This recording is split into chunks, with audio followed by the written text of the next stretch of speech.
Hi guys, and welcome back to our nutritional discussions. I'm JT and this is Emma from BBB Nutrition. Today we're going to discuss an old favorite, the low carb diet. It's been around for a while, and I think we need to discuss what is classified as a low carb diet and what carbs are good and bad.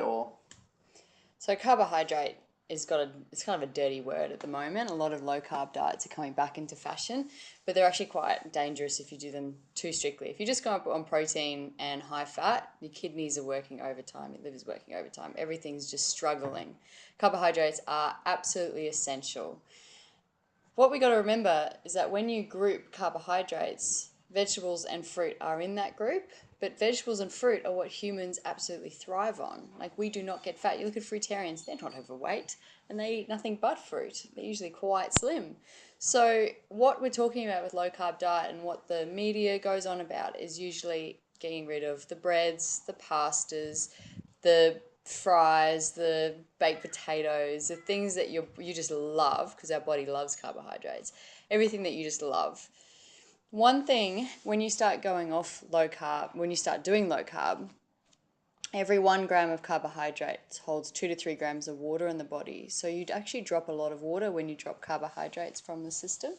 So it's not weight loss that you're seeing on the scales, it's just water loss. And that's why you jump up a few kgs when you come back onto chips and bread and things like that after you've gone on a low carb diet. So it's not sustainable to do it strictly and drop everything and just have protein and fat. It's not right.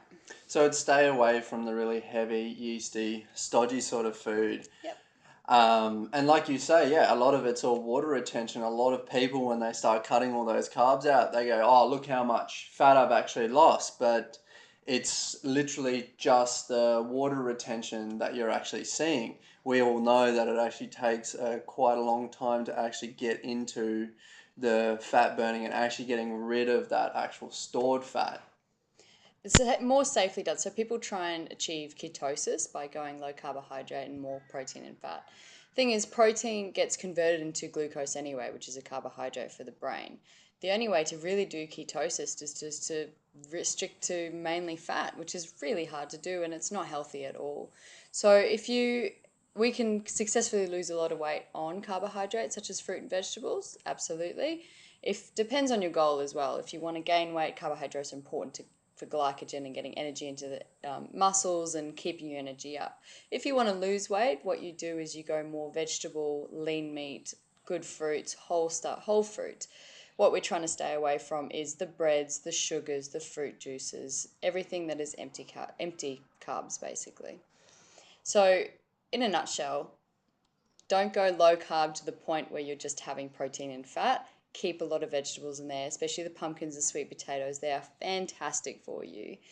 Fiber in the body is now known to be one of the absolute essential building blocks for health. So if you lose the fiber, you lose a lot of the carbohydrate-rich foods and fruit and vegetables, you lose a lot of just your general health as well.